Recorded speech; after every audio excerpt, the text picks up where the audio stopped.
En manos de ellos está la noche. Ahí tenés el micrófono a tu disposición. Gracias.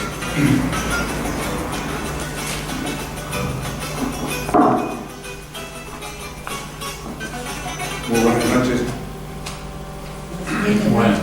Buenas noches. La verdad, una gran satisfacción encontrarnos aquí en nuestro club, nuestra entidad, y más que nunca encontrando con amigos y queridos compañeros. Quisiera agradecer la presencia de Celia, quien fue un baluarte o es un baluarte de la historia del Deportivo Paraguayo de los últimos 30 años.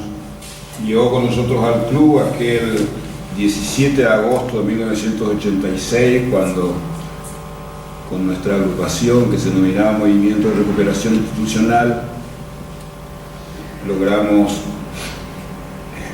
aquí llegar a la institución. Trabajó en la Secretaría de Cultura. Gracias, Celia, por todo lo que hiciste por el club, por la colectividad. Lo hice Sí, con todo mi corazón. Lo único que no te perdono es que vos sos medio guay, pero bueno. ¿Qué? Sos guay. Yo soy Azucena, perdón. Pero no sos guay vos. Mi mamá es guay. Con Guamar, sí, ya recuerdo. Sí. Pero muchas gracias por tu historia, por tu trabajo. Ahí está. Gracias a Frigidio por estar presente, a todos los compañeros quienes se suman o que han estado siempre haciendo estos encuentros sobre la cultura, la historia, la memoria de nuestro Paraguay, de nuestro continente y sobre todo desde la Argentina. Gracias a la Secretaría de Cultura, actualmente con Lambaré a la cabeza, por estar continuando con esta labor que durante mucho tiempo nosotros lo hemos realizado con Celia y con otros compañeros queridos. Hoy nos toca la oportunidad de presentar este libro, que es un verdadero testimonio de un estudioso, de un historiador, el ingeniero Leonardo Castagnino, La Guerra del Paraguay, la Triple Alianza contra los Países del Plata. Yo lo conocí al ingeniero buceando historia del Paraguay, sobre el Paraguay, en la Guerra de la Triple Alianza, para hacer programas de radio, para hacer investigación histórica sobre la Guerra de la Triple Alianza. Y la verdad, con su página, la Gaceta Federal, nos ha impresionado y nos ha servido enormemente como una fuente de enorme valor para contar esa verdadera tragedia ignominiosa que se dio en esta parte del continente a fines del siglo XIX.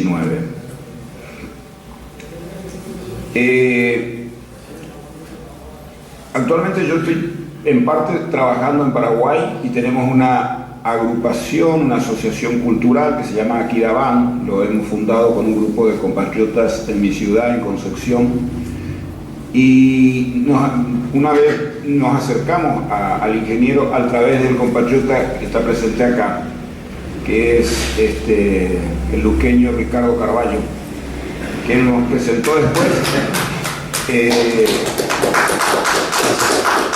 La intención inicial fue comenzar a pensar realmente a llevarlo al ingeniero con su libro al Paraguay, porque su obra enjundiosa es desconocido, no solamente aquí en medio de la comunidad paraguaya, sino también en nuestro país más todavía.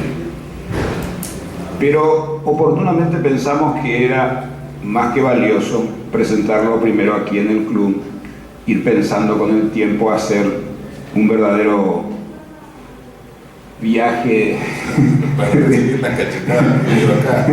de muchos días de un viaje que nosotros por lo menos queremos hacer por muchos lugares de nuestro país para que sea conocida su obra.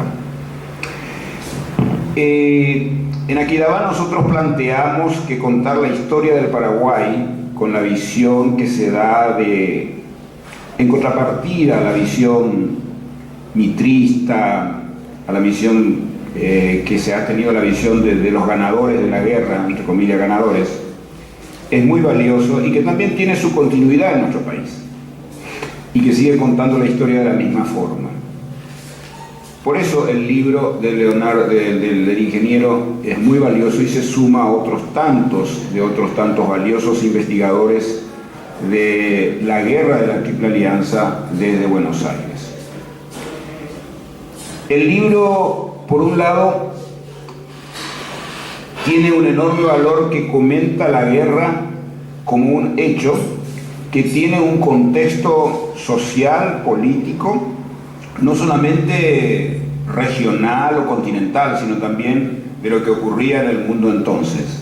Y eso es muy valioso porque la mayoría de las veces lo que cuentan la guerra lo cuentan de una forma muy reducida, sesgada, malintencionada, y de esa manera se reduce a que la guerra es realmente un producto casi como una exaltación por un lado de un grupo, o por otro lado es consecuencia directa de desencuentros que no obedecen a algo planeado y fundamentalmente no responden a intereses hegemónicos que se plantean la mayoría de las veces en cualquier contienda de esta característica.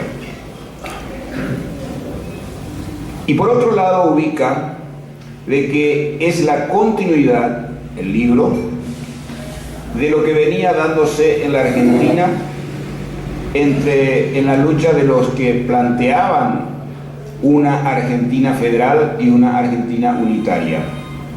Y eso se extiende, explica el libro, explica la investigación del ingeniero Castagnino, en una verdadera lucha que se plantea desde las oligarquías de Buenos Aires, de Montevideo y del Brasil, en manos del emperador Pedro II,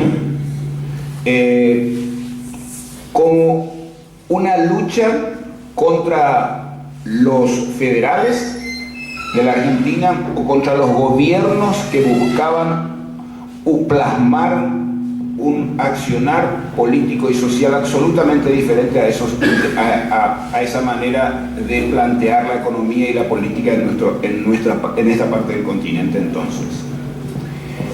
Desde ese punto de vista es valiosísimo el punto de partida del libro, desde todos estos puntos de vista, y después en el libro se plantean documentos muy valiosos que la mayoría de las veces los historiadores lo desdeñan, como por ejemplo las relaciones que tenían los López, más todavía el Mariscal, en las relaciones que tenían con Juan Manuel de Rosas y con otros líderes políticos de la Argentina de entonces. Claro, desde ya que la historia, bajo ningún punto de vista es neutra, siempre responde a los intereses, a los pensamientos y a la ideología que uno sostiene. Pero lo valioso del libro del ingeniero Castagnino es que plantea esto como un encuentro de pueblos, en el caso de la Argentina, los gobiernos federales, en ese marco del nacionalismo que surgía en esta parte de nuestro continente, encuadra a los gobiernos de Paraguay en su lucha por instalar gobiernos diferentes al unitarismo que surgía de la oligarquía fundamentalmente de Buenos Aires, que siempre desde un primer momento buscó anexar al Paraguay y por otro lado después generó el bloqueo permanente luego de la independencia de mayo de 1811.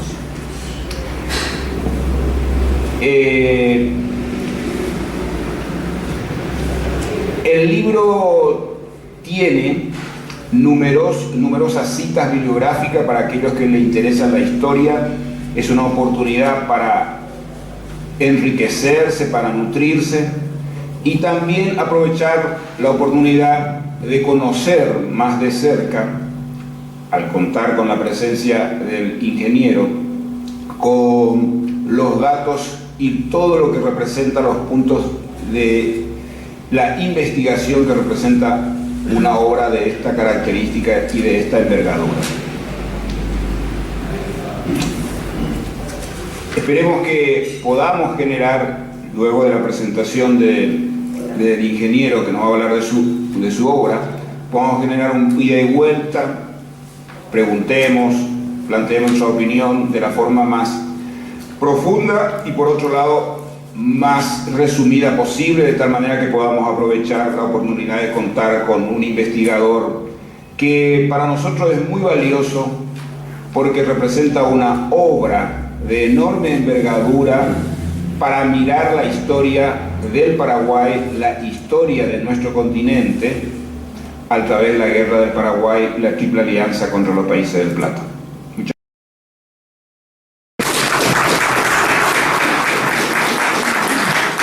Ingeniero, muchas gracias por estar con nosotros. Bueno, les agradezco todo. Y le agradezco a Celso y a Guerrero que me invitó y la presencia de todos.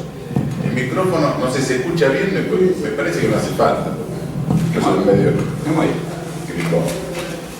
Cualquier cosa, si no se escucha bien, me avisa.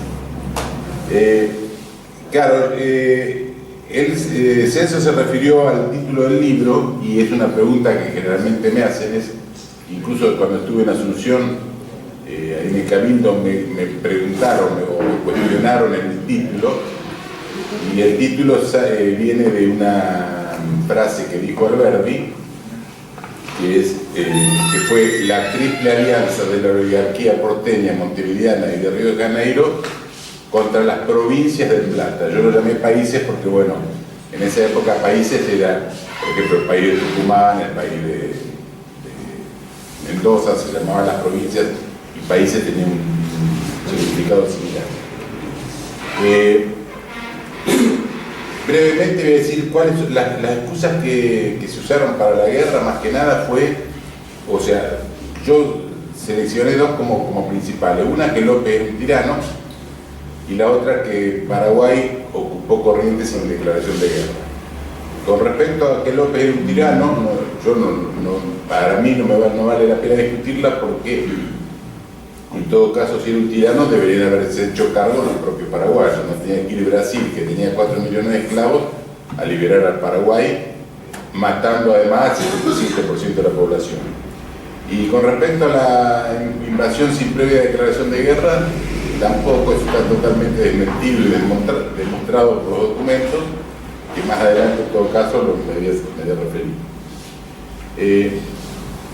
El tema es muy largo, pero quería hacer una brevísima síntesis de la historia de los países que intervinieron, un punteo, digamos, como para no alargarme, porque para entender cómo vino la guerra, porque la guerra no empezó en el 65, empezó muchísimos años antes. Los 4 participantes fueron, por supuesto, Paraguay, Uruguay, Argentina, que era más que nada el porteñismo, porque todo el interior se oponía, Brasil e Inglaterra, que también participó en negociaciones y en intrigas, y financiando la guerra a través del Barón de Mauá, que era un brasileño, que era del Banco Mauá, que era testaferro de Rocha. Entonces, ¿cómo fue más o menos la síntesis histórica de cada uno? Uruguay, cuando se produce acá la Revolución de Mayo de 1810, hubo varios lugares que no se adhirieron. Uno fue Montevideo, que se mantuvo leal a España. Artigas deja el puesto que tenía como blandén del ejército español y pasa a Buenos Aires a llevar la revolución a Montevideo.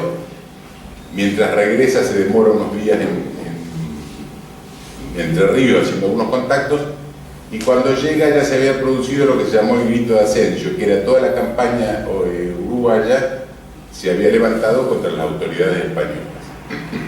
Cuando llega Artigas, nombrado el caudillo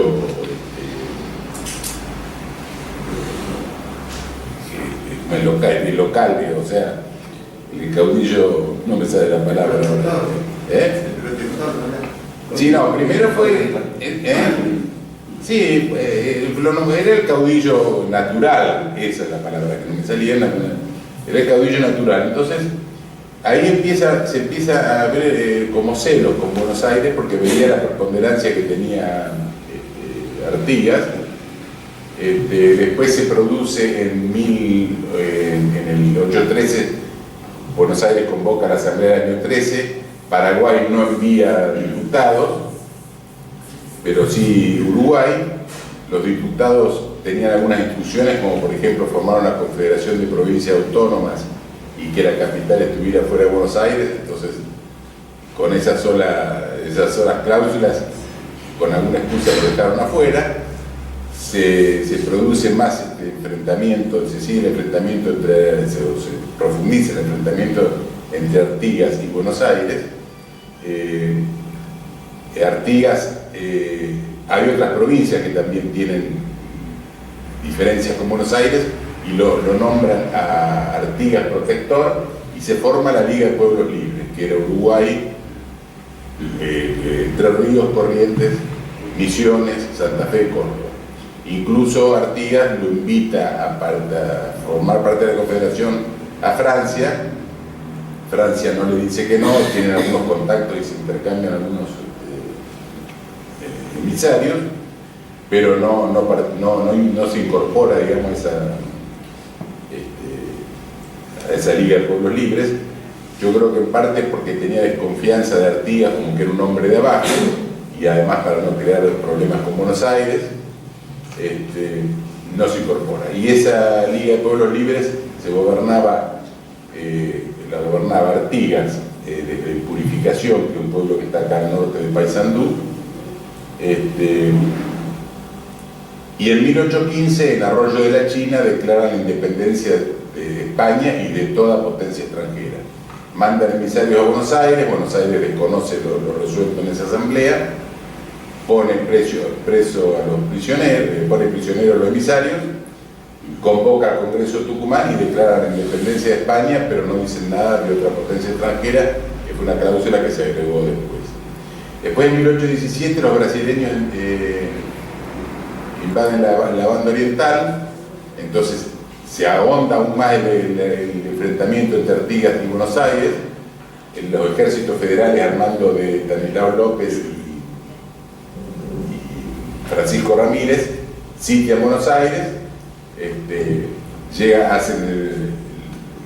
los vencen, digamos, pero llegan a un pacto que fue el Pacto de Pilar, donde hacen un arreglo entre ellos, pero lo dejan de lado a Artigas. Esto provocó que Artigas se lo reclamara, se lo echara en cara a Ramírez.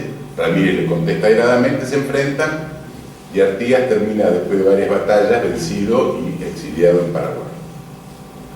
Después, en 1825, se produce la gesta de los 33 orientales, que lo sacan,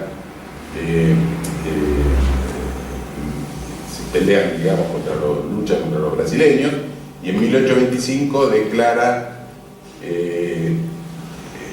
el repudio a Brasil y la incorporación de Uruguay a las provincias del Río de la Plata, que es a la que siempre pertenecía. Después, en 1827, viene la guerra de Argentina con Brasil, que en Ituzaingó son vencidos los brasileños. Con respecto a Paraguay, en 1801 Brasil había ocupado el Mato Grosso. En 1810 tampoco adhiere a la revolución, no se adhiere a la Junta de Buenos Aires, y se mantiene leal a España. El gobernador era Velasco, que era un español bien visto en Paraguay. De la Junta de Buenos Aires mandan emisarios para que se adhieran, no se adhieren, al contrario, tienen que salir medio escapados de Paraguay, los emisarios.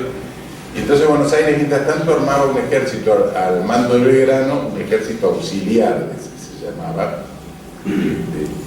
que era para ir a convencer, entre comillas, a los paraguayos. Y Belgrano pensaba que él, cuando llegaba, iban a recibir con los brazos abiertos, pero los paraguayos, al sentirse invadidos, se retiran territorio adentro. Belgrano avanza, es vencido en Paraguarí y luego en Tacuarí. Ahí se da una paradoja, porque ambos ejércitos peleaban bajo pabellón español y a nombre de Fernando VII. Y en Tacuarí se da otra un hecho que fue clave después.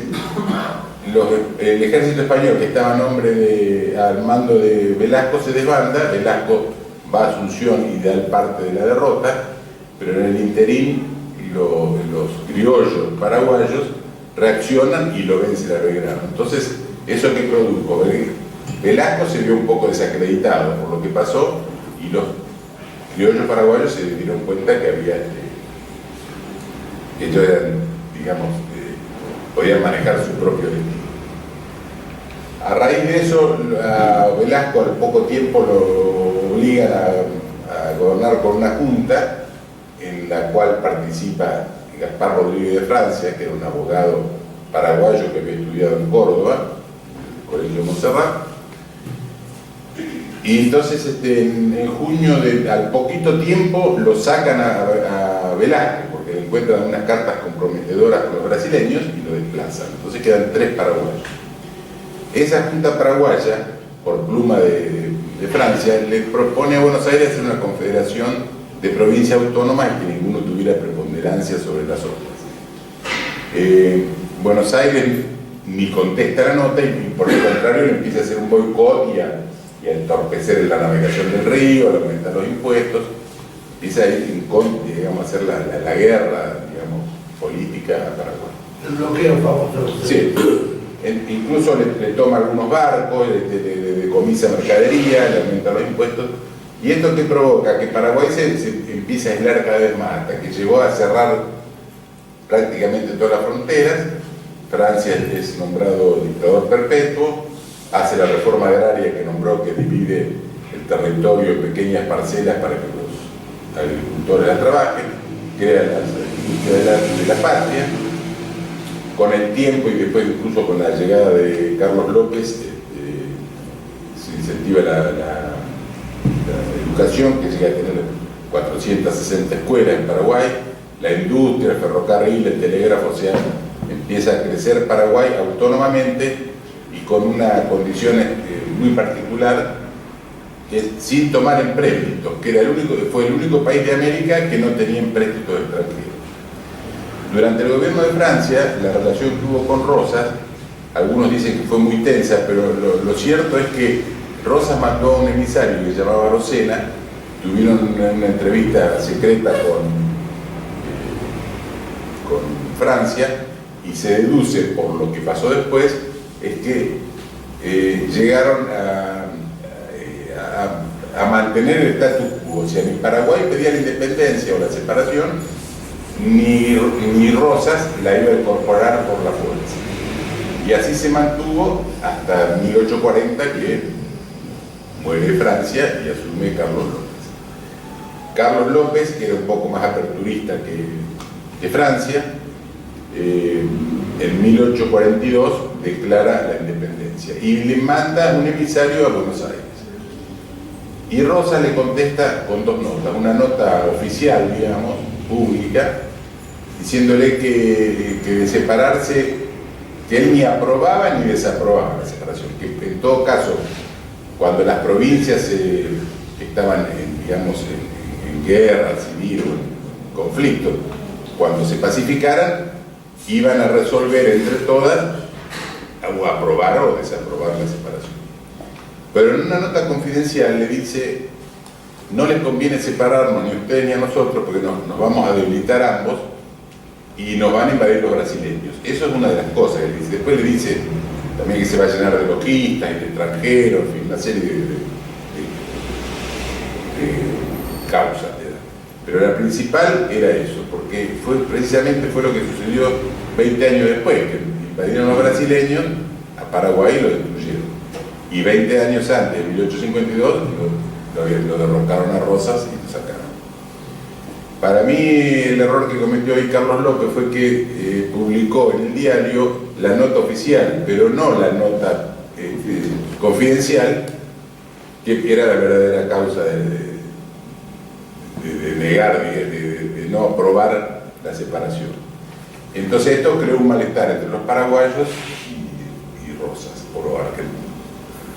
Y después Carlos López cometió otro error cuando hubo una revolución en Corrientes y mandó a Solano López al mando de 10.000 hombres apoyar la revolución. Rosas le dice a Urquiza que los desaloje del territorio, pero que de ninguna manera cruza el río.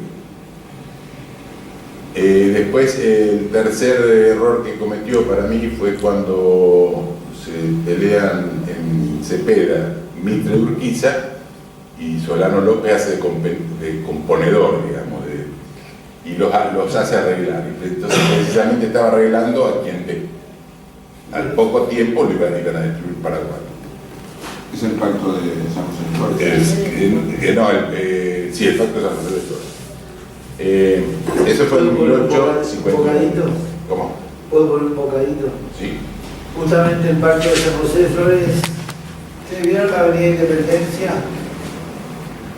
La iglesia esa que tiene, creo que alrededor de 300 años. Rivadavia. La que, no, Independencia es esa iglesia grande, vieja. Ahí estuvo el Mariscal López. Esa puerta, ese pórtico, por ahí ingresó el Mariscal López para hacer el famoso pacto de San José de Flores. Sí, que el Mitre lo ponderó, lo llamó el Leopoldo de América, le regaló, no sé, unos recuerdos. Después, cuando López fue a tomar el barco, los ingleses le bombardearon el barco y los argentinos se lavaron las manos y tuvo que ir por tierra, no sé si hasta Rosario, y tomarse el otro barco. O sea que ahí nomás le desagradecieron. Él no lo nombraba el Leopoldo de América y a los 2 años le dio la Tila de América, ¿no?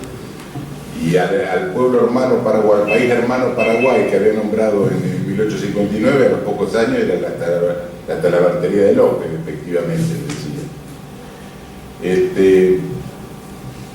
Así que bueno, eso sería más o menos la historia de Paraguay. Con respecto a la Argentina, en 1829 asume Rosas, declara el Pacto Federal de 1831, con primero Buenos Aires, Entre Ríos y Santa Fe, y después se empezaron a adherir más provincias,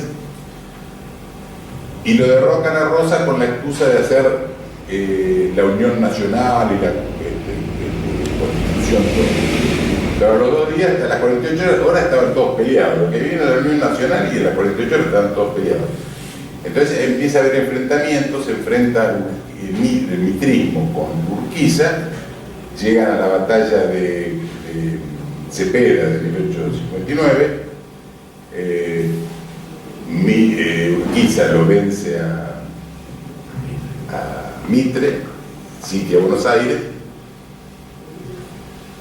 A los 2 años se vuelven a enfrentar, porque ahí hacen como un arreglo, que Buenos Aires se incorporaba de nuevo a la Confederación, porque estaban separados. Pero a los 2 años ya estaban peleados de nuevo, tuvieron unas entrevistas ahí en el Palacio San José y ya había intrigas entre ellos, etcétera, entre Derqui, que era el presidente, y Mitre y Urquiza.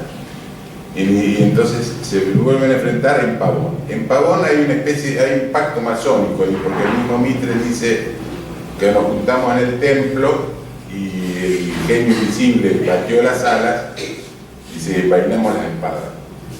El pacto ese que hicieron antes de la batalla fue que Urquiza se iba a hacer cargo de la Mesopotamia y Mitre del interior. En la batalla en sí, los porteños se desbandan completamente, pero Urquiza, si bien queda dueño del campo de batalla, pega media vuelta y se retira entre los ríos. A partir de ahí, Mitre se hace dueño de todo el interior, digamos, y con Sarmiento de Junta, y apoyados por unos uruguayos que estaban al mando de Venancio Flores, que también era unitario del Partido Rojo Colorado, empiezan a perseguir y a barrer con todos los federales del interior. Cuando termina esa lucha contra los federales, claro, Venancio Flores le pasó la factura a Mitre, y Mitre, agradecido, Mitre con buen gusto se la pagó, porque lo que estaba buscando era que Flores invada Uruguay y desaloje al gobierno colorado. Así hace, lo incentiva con dinero y le da apoyo y armas, etc. Y Flores invade la banda oriental en 1863, apoyado por el mitrismo y por los portugueses. Lo desalojan a Aguirre, que era el que había sucedido a Berro, que era del gobierno federal. Ahí se nota claramente cuál es la lucha entre militares y federales, porque, por ejemplo, Pastor Obligado, en el diario El Tribuno, decía: la lucha de la banda oriental no es una guerra extranjera, es la lucha eterna contra la mazorca que está enquistada de Montevideo.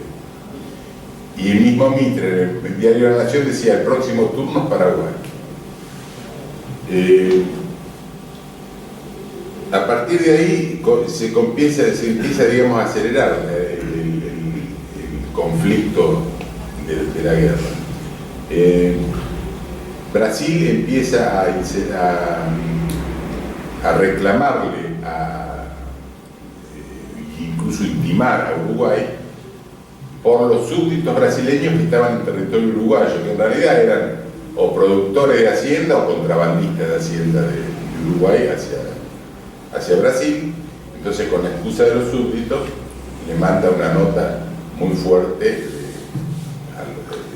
una intimación a Uruguay. Uruguay, ¿qué hace? Le pide auxilio a López, porque López, Paraguay y Uruguay tenían un pacto de amistad o de alianza, porque López consideraba que Uruguay era el equilibrio de plata y le garantizaba la salida armada.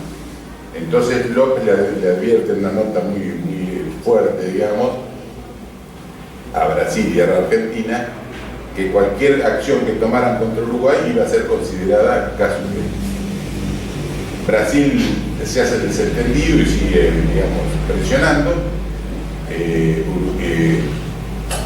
Mitre contesta que no, que él es neutral, que no tiene nada que ver, sin embargo estaba apoyando a Flores. La cuestión que en septiembre del 64, Brasil invade la villa de Melo, que queda en el departamento de Cerro Largo, ahí en Uruguay. Previamente a eso ya se había formado una alianza, no se había firmado, pero había un convenio de alianza que se había hecho en las puntas del Arroyo Rosario a mediados de 1864, entre Elizalde, que era el ministro argentino, Venancio Flores, Sarabia, que era el brasileño, y Thornton, que era estaban los cuatro. Y a partir de ahí la prensa ya empezó a hablar de alianzas y de cañonazos. Brasil, como dije, invade el Cerro Largo. López empieza a gestionar que lo dejen pasar para defender a Uruguay. Le niegan con distintas excusas. Entonces después Brasil avanza por el río y empieza a bombardear Paysandú hasta destruirla a fines del 64. Mientras tanto, antes del fin del 64, ¿qué pasaba? Paraguay tenía un convenio que le habían sacado un poco por la fuerza a los brasileños para navegar por el río Paraguay hacia Mato Grosso, porque los paraguayos consideraban Mato Grosso como usurpada por los brasileños. Pero bueno, de mala gana le sacaron un convenio, y en el convenio tenía varias cláusulas. Una era que le limitaban el tonelaje de los buques y el armamento, y la otra era que tenían que entrar en puerto paraguayo a ser inspeccionados los buques. ¿Qué pasó? En noviembre del 64, los brasileños mandan un buque que se llamaba Marqués de Olinda con armamento, pasa frente a Asunción y pasa de largo. Entonces López lo detiene y le incauta todo el armamento y pone preso a los tripulantes y le declara la guerra a Brasil. Eso fue el 18 de noviembre del 64. Después viene el ataque a Paysandú. Mitre seguía argumentando que él era neutral, pero sin embargo cuando atacan Paysandú le abastecen a la flota brasileña, se la abastecen acá en plena luz del día en Buenos Aires. Mitre le ordena al gobernador de Corrientes facilite la documentación de los brasileños, porque tenían un asentamiento en Corrientes, que facilite la documentación en valijas diplomáticas a nombre de Elizalde. O sea que hasta estaba contrabandeando documentación. Ahí interviene Urquiza, que Urquiza ya había sido, ya en Caseros había navegado con un pie en cada canoa, porque era jefe de la Confederación, cobró de los brasileños y se pasó al otro bando con todo el ejército de la Confederación.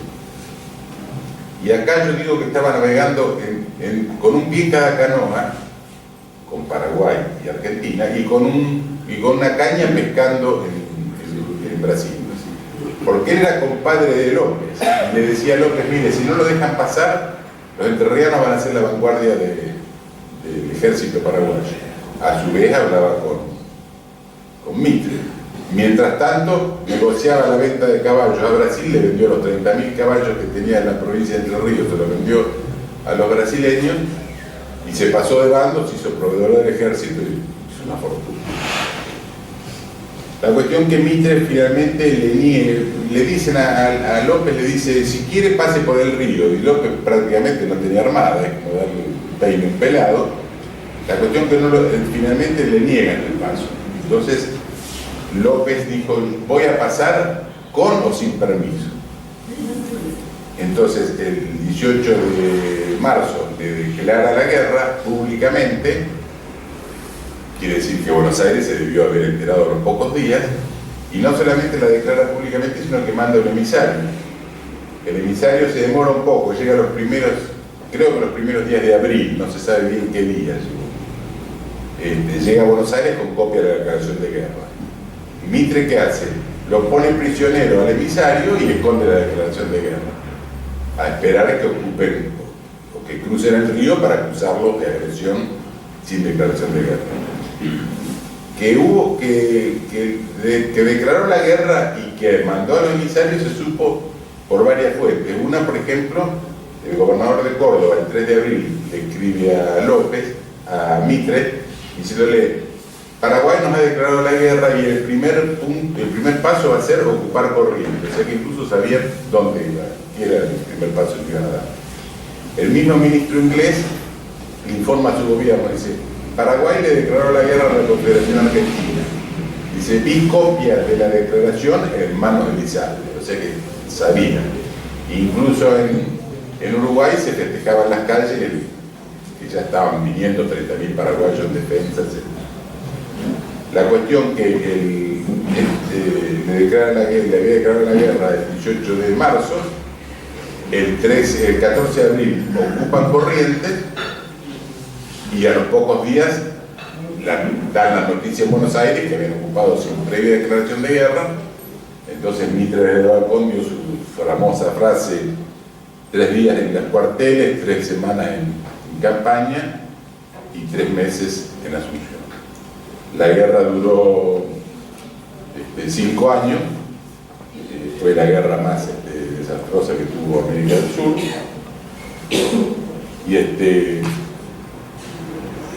digamos, después vienen todas las acciones de guerra que no las voy a dar en el libro, las dos, incluso las consecuencias que tuvo y algunas acciones diplomáticas que se hicieron después, que no las voy a dar para no extenderme mucho. Yo iba a leer rápidamente 2 o 3 cosas que las voy a leer textualmente porque valen la pena. Una son las intenciones brasileñas, que las da cuando el marqués de Caxias, él desconfiaba que López le pudiera tomar la armada, entonces le aconsejaba al emperador llegar a una paz, ¿no? López había ofrecido varias veces la paz, incluso a través del representante norteamericano, etc. Pero siempre Brasil se negó, lo dilató, nunca lo quiso hacer. La cuestión que Caxias le escribe, que dice que le convenía hacer la paz, porque temía que le tomen la escuadra, y dice, entonces todo estará perdido. Entonces todos nuestros planes sobre la República Argentina y Oriental y las demás repúblicas del Amazonas quedarán frustradas para siempre. O sea que está bien claro cuáles eran las intenciones brasileñas.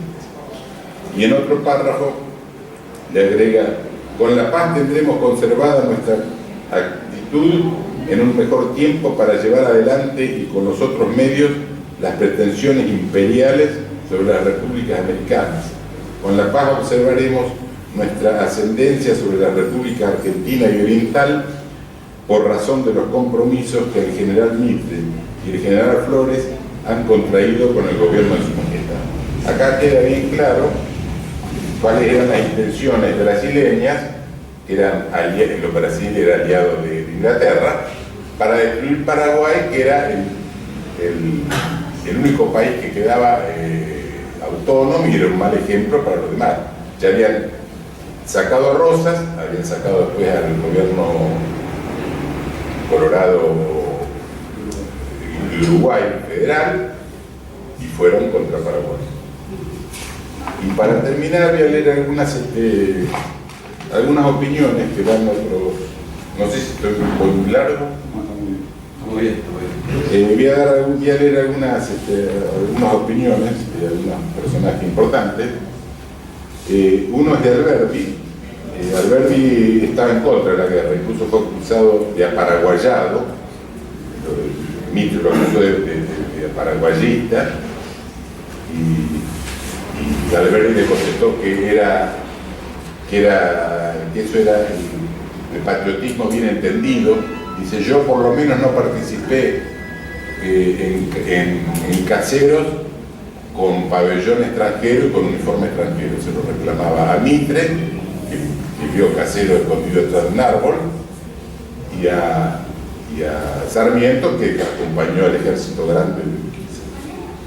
Entonces Alberti dice: para consolidar tal redención y uniformar el país en ese sentido, los hombres de Buenos Aires se enfeudaron a la política brasileña y fomentaron la revolución de Flores, el escándalo de Paysandú, y terminaron con el Tratado de la Triple Alianza para arrasar al Paraguay y obligar a las provincias, socapa de guerra internacional, merced al estado de sitio, a someterse a la política porteña. Consideré en esa guerra como el más funesto error histórico y la mayor calamidad para nuestra nacionalidad, y por eso la combatí desde el extranjero, como lo hicieron Guido Hispano, el mismo Navarro Viola, que como verdadero patriota debía mostrar a nuestras provincias el abismo que nos conducía tan monstruosa guerra, contraria a los intereses verdaderos del Plata, y que solo serviría al Brasil para debilitar a sus linderos del sur, consolidar su influencia agresivamente imperialista y legalizar sus usurpaciones territoriales. Y más adelante dice, en otro escrito, dice: luego yo he sido atacado esta vez por no defender al Paraguay, no por defender al Paraguay, sino por defender a la República Argentina, no por aparaguayado, como se dice en Buenos Aires, sino por argentino. Es el patriotismo nacional argentino bien entendido. Y después le agrega: yo al menos no tuve en caseros bajo bandera extranjera y con uniforme de oficial extranjero. Se lo dice a Mitre. Después Avellaneda también dice: la guerra más expectable que ha presentado la América del Sur después de la independencia tendrá en breve el último episodio, para ofrecerse al comercio, a la habitación y a la industria de todos los hombres. Ahí estaba la confesión clara de que destruían Paraguay para ofrecerle al comercio de todos los hombres, como si él tuviera derecho a ofrecerle Paraguay al resto de las naciones. Entre paréntesis, Alberti había dicho en una oportunidad, dice: ¿qué es la nacionalidad? Nosotros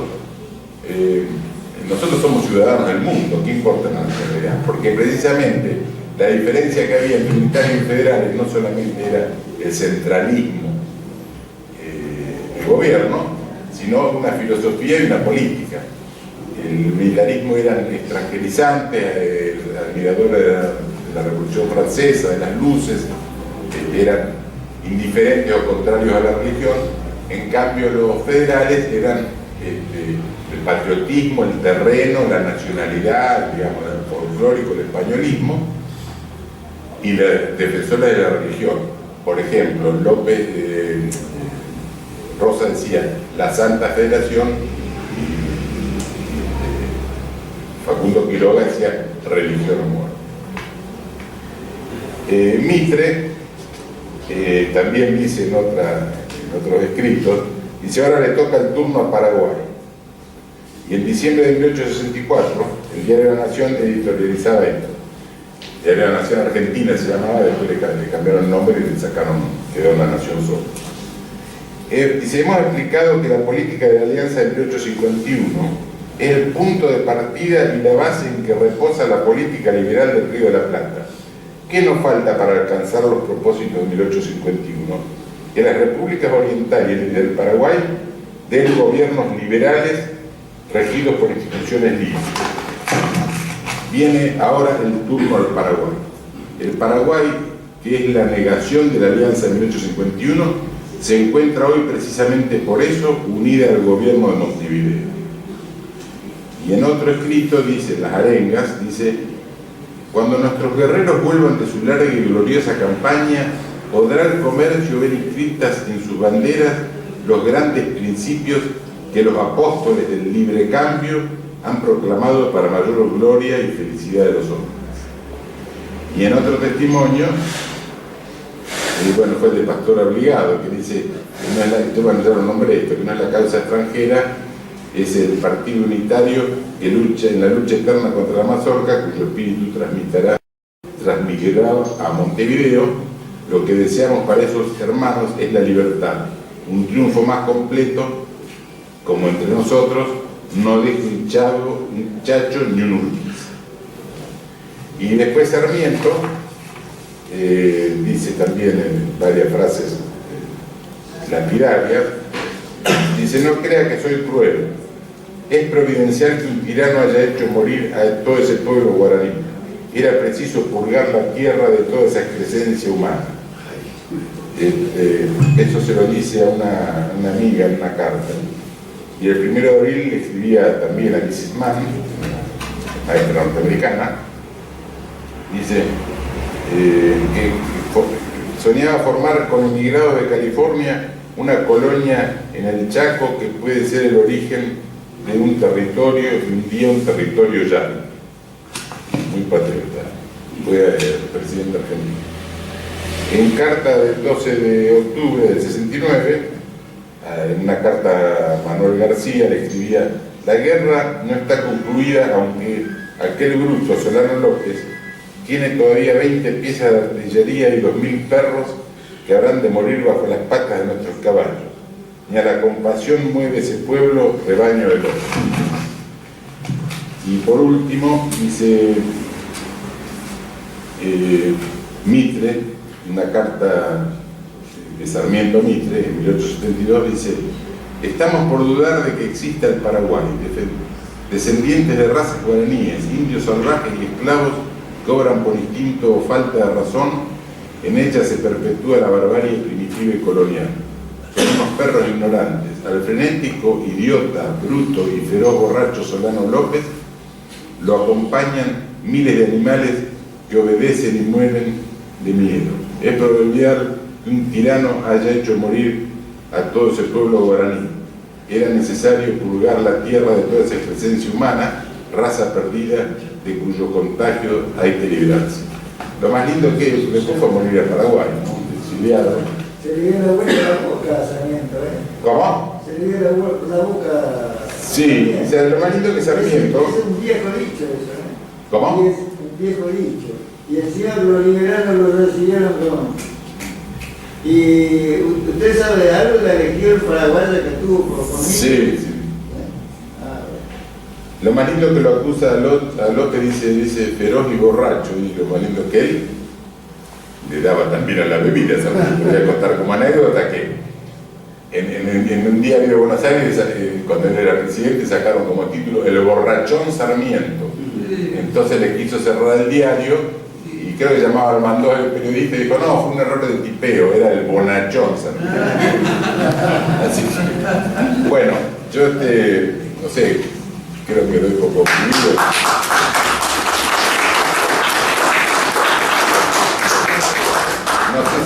claro, no soy orador, así que Dígame. disculpen las... Planteo una posibilidad para poder aprovechar acá a nuestro invitado, al ingeniero Castagnino. Tratemos de hacer preguntas fundamentalmente en base a lo que representa el tema de la guerra. Es vital eso. Él tiene el libro, es impresionante, el que puede acceder al libro sería muy valioso eso. Hagamos preguntas, yo sugiero que hagamos 3 preguntas y después respondan, porque si se va a hacer respuesta a cada pregunta que él, ¿no le parece? Sí, De manera que sea un poco más. Por favor, chiquillo. Ingeniero, ¿usted está de acuerdo con la guerra que propició López? Es decir, ¿pudo haberse evitado esa guerra? Por un lado, ¿no? Sin perjuicio de que muriera tanta gente, o ya estaba definitivamente sellada. ¿Cómo quieras? Pues ya estaba sellada la sentencia para Paraguay. ¿Otra pregunta? Ingeniero, ¿en qué oficina se pactó los 19 puntos de la Triple Alianza? ¿En qué oficina? ¿Otra pregunta?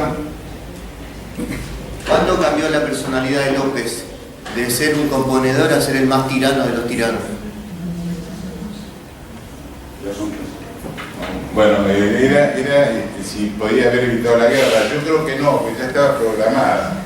Yo creo que López no tuvo más remedio que defenderse, ofreció varias veces, incluso cuando se entrevistó en Yataitícora con Mitre, le ofreció que ya había corrido sangre suficiente para lavar todas las ofensas y hicieran la guerra, que tuvieran la guerra. Incluso se dice que López llevaba la renuncia en el bolsillo y Mitre no lo aceptó porque dijo: no, tengo que consultar con los otros aliados, porque en el pacto decía que no podían hacer arreglos por separado, y López dijo que de ninguna manera le podía aceptar la letra de la alianza, que era la destrucción total de Paraguay. Así que, y López en varias oportunidades, a través del cónsul norteamericano entre ellos, trató de detener la guerra, pero yo creo que fue imposible. Además hubo otra cosa, era que el pueblo paraguayo iba atrás de López. Por ejemplo, después de Lomas Valentina, que López se escapa alcanza a romper el cerco brasileño, que tenía 5.000 hombres, con 90 soldados, digamos, hombres. López rompe el cerco y avanza hacia Cerro Corá y se le empieza a unir toda la gente y el pueblo iba atrás, usaron a Estero y todo, ganado, para ir atrás de López. O sea que yo creo que no tuvo otro remedio. Ingeniero, perdón, hay un punto muy interesante, varios puntos de la investigación que usted relata en el libro, todo el proceso de permanente hostigamiento que tuvo tanto el gobierno de Francia como el gobierno de López por parte de acá de Buenos Aires y también de las fuerzas extranjeras que ya estaban en connivencia trabajando acá desde 1820 en adelante con los empréstitos ingleses acá. Y sí, y bueno, los brasileños siempre fueron aliados de los ingleses y Rosas prácticamente no tuvo ningún día que no hubiera una revolución, un boicot, una revuelta. Luchó contra Santa Cruz de Bolivia, que en combinación con los unitarios de Montevideo querían sesionar una parte del norte. Se le levantaron la Liga Federal, que era Lavalle, La Madrid y Paz. Lavalle invade la provincia de Buenos Aires, transportaron la flota francesa y además pagaron la flota francesa. Después los franceses lo financian a Fructuoso Rivera para que vayan contra Rosa. Después viene el bloqueo francés, y finalmente Caseros hasta que lo derrotan. O sea que fue una continuidad. Y en el caso de López fue lo mismo. Lo confiesa el propio Mitre. El próximo paso es Paraguay. Estaba todo previsto. Inclusive en una polémica que hubo entre Gómez y Mitre, el representante argentino, ahora se me tocó el nombre, el representante argentino en Brasil dijo, hay un error de fecha, dice, la guerra no empezó en 1865, empezó a mediados de 1864, cuando hicieron el pacto de la Triple Alianza en la Punta del Arroyo Rosario. Y también lo dice Sarabia, dice, la guerra no empezó en mayo del 65, sino que empezó en junio del 64, cuando nos reunimos con Nabucco, Flores, etc., en la Punta del Arroyo Rosario. Quiere decir que estaba absolutamente programada ya la guerra, ¿no? El otro, donde firmaron el pacto, yo creo que lo firmaron acá en Buenos Aires y estaba incluido, incluso estaba presente todo, ¿no? En el consulado inglés. Claro. No sabía exactamente el lugar, pero... Y el cónsul era de apellido Thompson. Thornton. Ahí se firmó el pacto. Y había otra pregunta más. ¿Cuándo López dejó de ser el personaje querido acá y se convirtió en el latino? Acá, en Argentina, y bueno, cuando los arregla en Cepeda, en 1859, a Mitre con Urquiza, era el Leopoldo de América, era una gran amistad, como dice el Bambino Veira, pero después, a los 2 o 3 años, fueron ya era el Atila, o sea que fue entre 1859 y 1865 o 64 que empezó la guerra y empezaron a incentivar en contra de Paraguay y de López, que era un tirano, que era un cobarde, de todo, toda la prensa. La típica campaña política periodística que se hace antes de empezar cualquier guerra. Y todas las guerras, a lo largo de la historia, por lo menos las que yo he visto casi todas, es para sacar al tirano, para llevar la civilización, para terminar con la barbarie. Paraguay era mucho más alfabetizado que el resto. Por ejemplo, hay una anécdota que yo la pongo en el libro, cuando Paraguay tenía telégrafo, entonces en un momento dado los brasileños iban levantando el cable de teléfono, el alambre de teléfono para llevárselo, y uno de los soldados dice, ¿para qué queremos este cable que está escrito en otro idioma? O sea, que vean el nivel de que había En cambio, Alberti, por ejemplo, dice que prácticamente no había ningún paraguayo que no supiera leer y escribir y que no tuviera por lo menos 1 o 2 oficios. Y incluso hasta se editaban periódicos durante la guerra, como el Calichuí, el Cacique en la Pared, etc. ¿Son preguntas? Ingeniero, una cosita nada más.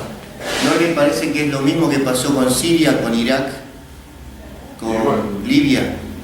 Y bueno, es lo que viene pasando. La excusa es el tirano y en realidad hay otros intereses que están atrás. Sí, lógico. Y las excusas siempre son las mismas. Llevar la civilización, sacar al tirano.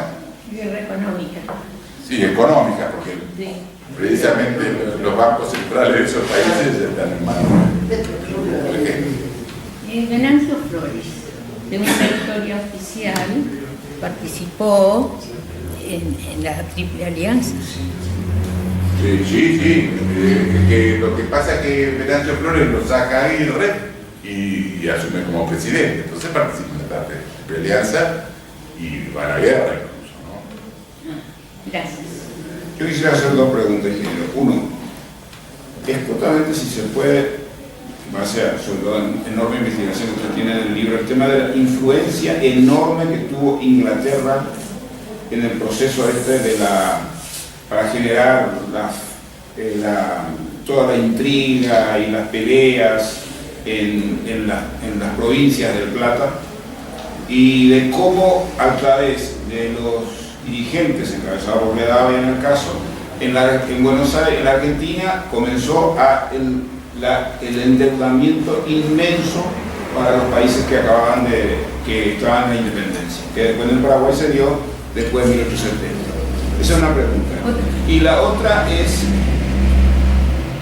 ¿cómo es si brevemente se puede referir a las provincias, a los líderes políticos de las provincias argentinas, como Varela, el Chacho y otros, que plantaron una política diferente a la de Buenos Aires, a la de los porteños, mejor dicho, a la de Mitre y Sarmiento, con respecto a la guerra de la Triple Alianza?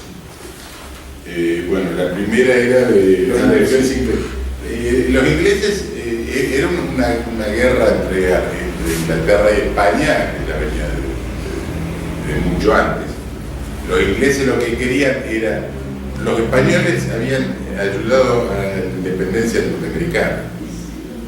Entonces, en contrapartida, los ingleses incentivaron la independencia de las provincias, de las colonias españolas, e incluso que se dividan lo más posible para hacer más fácil la dominación. Otra pregunta, perdón. Está respondiendo. Sí. Y después hacemos, por favor. Entonces habían tenido mucha influencia porque a ellos lo que les interesaba, sobre todo el libre comercio, es dar empréstitos totalmente usureros. Como usted nombró a Rivadavia, el primer empréstito que se pidió acá fue durante la época de Rivadavia, que pidieron 1 millón de libras esterlinas. Cuando propusieron hacer esa propuesta de 1 millón de libras esterlinas, dijeron, no, pero ¿cómo vamos a pagar? Porque era para hacer el puerto y hacer las placas de Buenos Aires.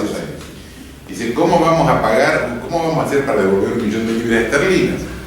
Entonces dijo, ¿cómo no vamos a poder pagar? Dijeron, si el puerto da 300.000 libras esterlinas por año.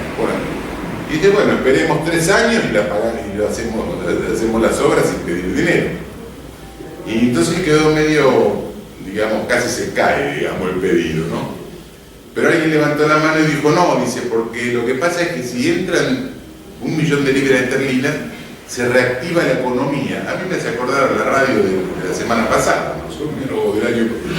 Todos los gobiernos van a pedir crédito porque se reactiva la economía. Pero la cuestión que del millón de libras esterlinas se descontaron 120.000 libras, que eran las comisiones.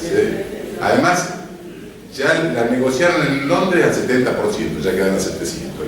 Le sacaron las comisiones, le sacaron 2 años de pago, entonces el millón de libras esterlinas quedó reducido a 565.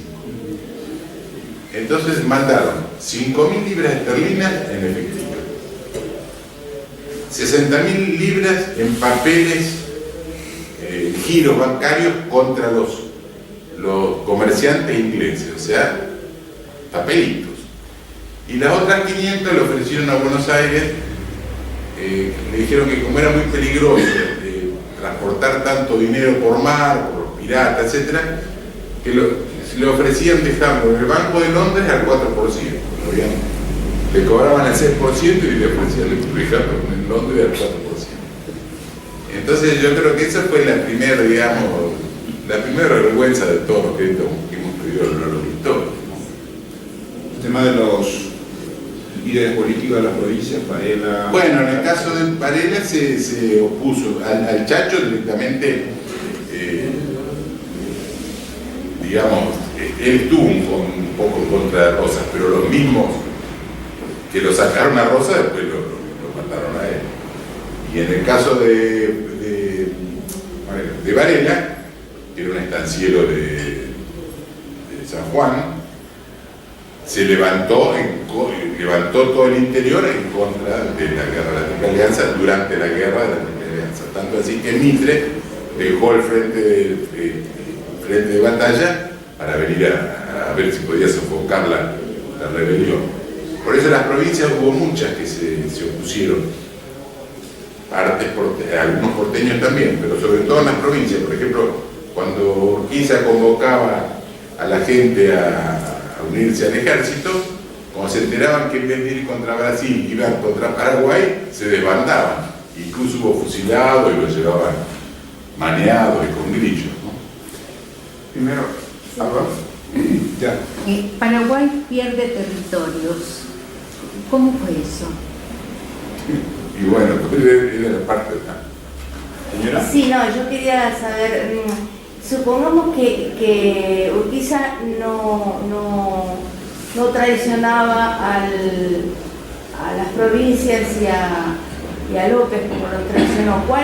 ¿Eso hubiera incidido en el resultado de la guerra? ¿De qué manera? ¿Otra pregunta?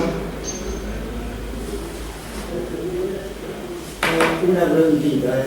Mitre, después que hizo un golpe de Estado a Avellaneda, fue condenado a muerte. ¿Qué lo salvó? ¿Me puede decir si alguien sabe eso? ¿Y fue condenado a muerte quién? Creo que fue por Avellaneda, Mitre. Quiso hacer un golpe de Estado después que ya entregó la presidencia, ¿no? No. Yo dice, tiene calladito, por eso la historia, porque estuvo enojado.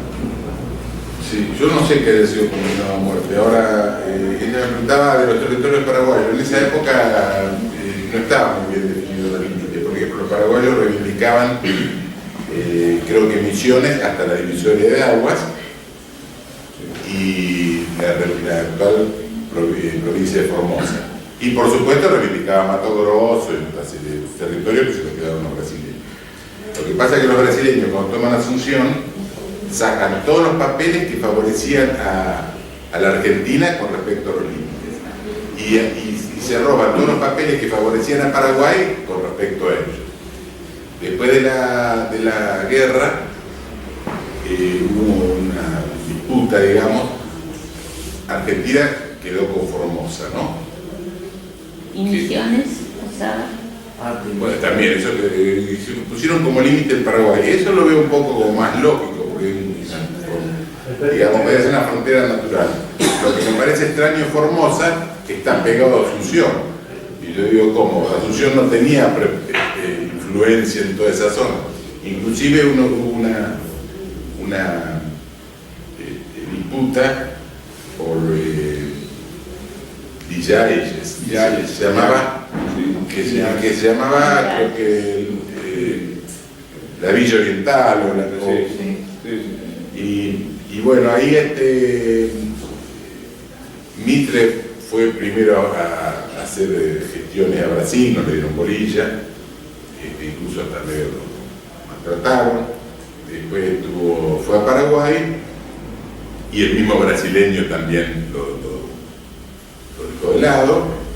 Entonces Mitre le dijo a Tejedor, le mandó una carta y dice, bueno, dice, en realidad dice, es difícil de defender porque está muy lejos, dice, además ni siquiera tenemos los documentos que digan que es nuestra. Entonces Tejedor no quería que la den y Mitre, Tejedor además lo publicó en el diario, o sea que los paraguayos tenían, Argentina no solamente no tenía documentos que avalen que era de ellos, sino que además lo había confesado Mitre públicamente en el diario. Entonces, ¿qué pasó ahí? Como no sabían cómo arreglarlo, cuando vino Bernardo Irigoyen, que fue después, acordó con los paraguayos, mira, vamos a nombrar un árbitro, total el árbitro se la va a dar a ustedes y listo, arreglamos el asunto. El tema de Urquiza, que preguntó la señora si hubiese cambiado el curso de la historia. Y lógico, yo creo que muchas veces hubiese cambiado la historia. Hubiera cambiado muchas veces, hubiera cambiado en Casero y por supuesto que en la guerra de Paraguay. No solamente si Argentina no iba en contra de Paraguay. Yo creo que Paraguay contra Brasil lo hubiera vencido, era mucho un ejemplo. Porque había una diferencia muy grande. Los paraguayos defendían su tierra. En cambio los brasileños, había 40 negros por cada blanco brasileño, por cada blanco del ejército. Había 40 esclavos negros, que incluso los terratenientes, en vez de ir ellos a la guerra, ponían sus esclavos para que vayan. En cambio los paraguayos no, los paraguayos defendían sus tierras. Celso, primero, me acuerdo en el programa de radio cuando estuvo conmigo, Leonardo planteó que Paraguay no tenía que mediar esa guerra entre Buenos Aires y Entre Ríos. Se tenía que desangrar ahí, Paraguay surgía con menos conflicto. Pero la pregunta que yo quiero hacer es, ¿en qué momento se reconoció la independencia del Paraguay? Recordemos que Buenos Aires no reconoció, Río de Janeiro tampoco. ¿Y por qué se le dejó a Paraguay independiente después de la guerra? Después de dar a un pueblo. No, yo creo que... Vamos a ir con otra pregunta. ¿Otra pregunta? Usted señaló que en el gobierno de Carlos Antonio López, según su criterio, cometió 3 errores. Sin embargo, hay historiadores que, en especial, el pacto de San José de Flores, donde vino el coronel entonces, Francisco Solano López, fue un gesto de buena voluntad del pueblo paraguayo y de su gobierno, Carlos Antonio López. Quería saber si que profundizara un poquito más a qué se debe ese error que usted piensa que ha cometido el presidente entonces, Carlos Antonio López. ¿Otra pregunta? ¿Otra pregunta? ¿Otra pregunta? Bueno, después que peleen entre ellos ustedes. Otra pregunta. Entonces, ¿cómo era? ¿Cuándo la independencia de Paraguay? Para mí, en 1842 la negaron. Cuando lo sacan a Rosas, Paraguay en cierta forma no manda gente, pero apoya el derrocamiento de Rosas, a cambio de que le den la libre navegación de los ríos y le reconocieran la independencia. Y la otra pregunta era el error de Don Carlos. Claro que fue un gesto de buena voluntad. Yo creo que de buena voluntad vino a tratar de arreglar a dos que se estaban peleando. Lo que le resultó mal porque después los dos fueron contra Paraguay. Como la vaca empantanada. Usted saca la vaca del pantano y cuando sale, lo lleva por delante. Él no tenía esa visión, o sea que no preveía que justamente hubiera ocurrido esto. ¿Cómo?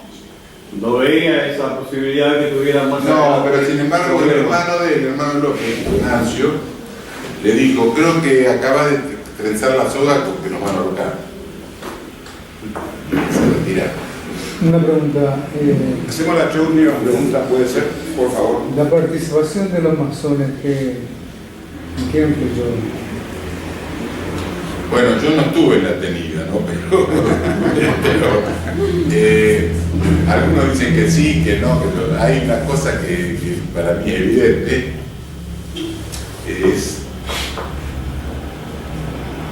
y había muchos. En Paraguay estaba prohibida la masonería. De los jefes aliados, Mitre era masón grado 33, Urquiza, Paunero. De Paraguay, de Uruguay, Venancio Flores. Y de Brasil, Pedro II y el conde de...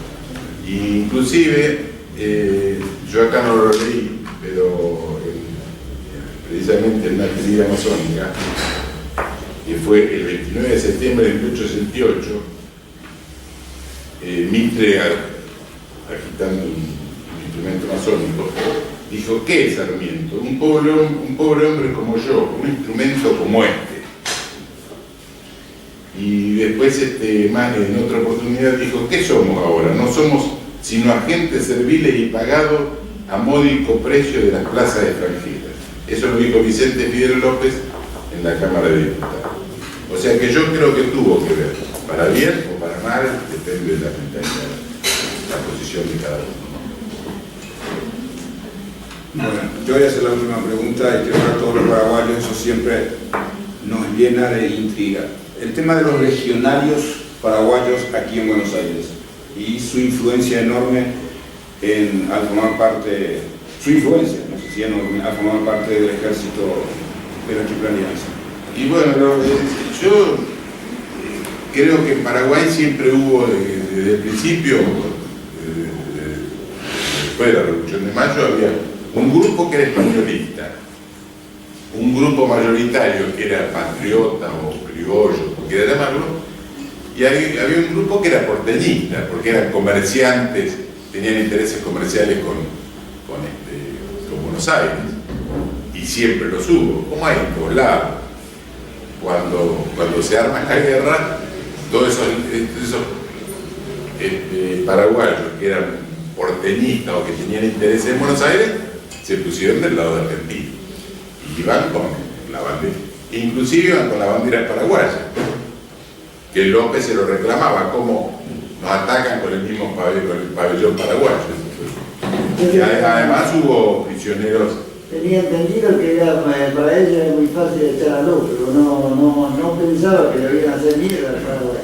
El tema de la historia de los legionarios es muy interesante, él aborda en su libro y hay investigaciones muy interesantes al respecto. En Paraguay por lo menos hay ahora evidencia de documentación, es muy interesante. El tema por el tiempo, el tema de la influencia de los ingleses en la zona es impresionante, y con respecto, hay muchos historiadores, ingenieros, que plantean de que Inglaterra no tuvo nada que ver, pero hay tantas evidencias. Dejaron rastros por todos lados. El caso, por ejemplo, del personaje que estuvo en la guerra, Burton, pues así, Richard Burton. Sí. Un personaje que inclusive hasta estuvo en la India, estuvo en la guerra de Crimea, era un espía inglés, escritor. Sí, hay un libro. Sí. Y estuvo en la guerra del 70. Y directamente fue un poco antes de la guerra, él lo relata en su libro, un poco antes de la guerra, él era cónsul en Santos, cónsul inglés en Santos.